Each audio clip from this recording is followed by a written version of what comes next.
Abrahamic style. Rama's sort of the butch version of Krishna. Krishna's the lady man. Rama will save his wife from the demon king. Hinduism loves the idea of being protected from demons. And Shiva here, with his elephant-headed son Ganesh, he cut the original head off because Ganesh would not let him into his wife's bath chamber. And then Shiva's wives, unlike Krishna's, are not docile and obedient. They can destroy the universe. And so she's about to do it until Shiva handily glues an elephant head on the boy, brings him back to life. So just the idea, whether we believe these or not, the idea of a protective deity lives on for Hindus and is fun, like Kali here. This is the most vicious, well, most, what do we say? The most, I'm going to say the most ferocious woman in all of religious history. Now, she's a goddess, so she is divine, and she's just killed a bunch of demons.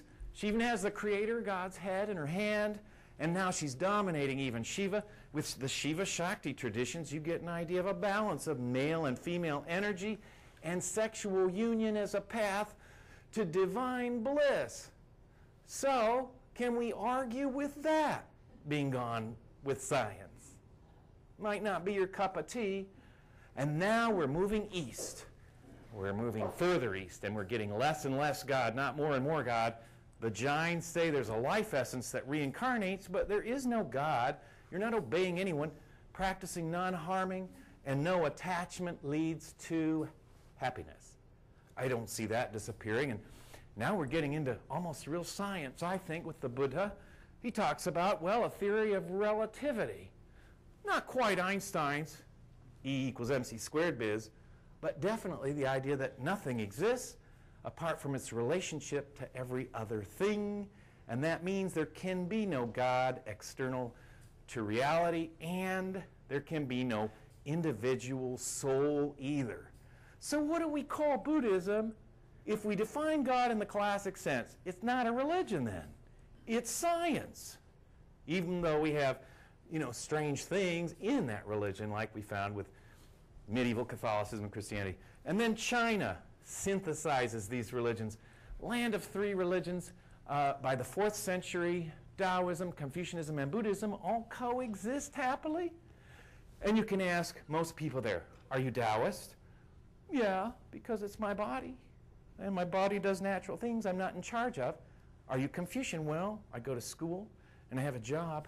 And that's what Confucius is all about. Social duty, social ethics, social structure. Does that disappear with science, or does it even conflict with science?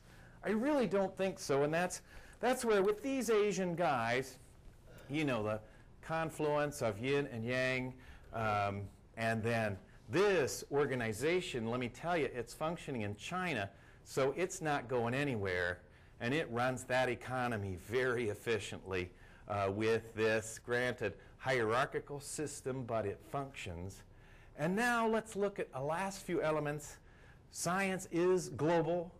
It's going to be the whole planet, and here is where we can say non-religious people are growing, and you can see China, Scandinavia, and so forth are the least classically religious. That means more likely to have left the axial age religions we talked about. 16% is a pretty big number for agnostics and the non-religious. That wasn't true 100 years ago. And another. And then finally, I'm going to show you some science, religion. See what you think. Is it fair to say these are saints of science? I think so. Or are these myths of science? Myth doesn't mean a false thing, by the way. It's words used to express an unexpressible, ineffable mystery. So there's the beginning, Big Bang, and then, sadly, our Earth will look like that in 4 billion years. The sun will burn it, like many religions say too. And then rituals of science, right? Don't they go through all that, the blood pressure and the Nobel Prize? I mean, science isn't big on ritual, but it has some. Sacred centers of science, NASA, the Hadron Collider, I think they are. Preachers of science, especially Carl Sagan was a mystic. Richard Dawkins is more like classic fundamentalist. I won't say a religious name yet, well, in our case, it was always the Baptists would let you have it, right? I mean, you know, they're tough. They don't have too many Baptists in Wisconsin. Any Baptists? No? Okay, then I'm safe. Okay. And then look, the quest for immortality, even in science, it still wants the same thing the religions want. Kind of gruesome. This guy's being frozen so he can be resurrected like Krishna or Jesus. Whoa, and this woman's got a new arm. And the most gruesome of all is that woman in the top corner just got a new face. A little creepy. I think science could be. Faith in repeat experiments. This has made some scientists mad when I say this, but let's admit it. If you don't have that faith to begin with, then you might be in one of the classic religions. It is a kind of faith that this makes things true. And that makes you a scientist. Ethics, well, definitely fraud in research. And there you go, QED, science is religion. Quadratum demonstratum. Did I do it? Science is a glue, it's a sacred canopy, primary worldview, sacred figures, objects, cosmogony. Science has killed God and become a new God for many.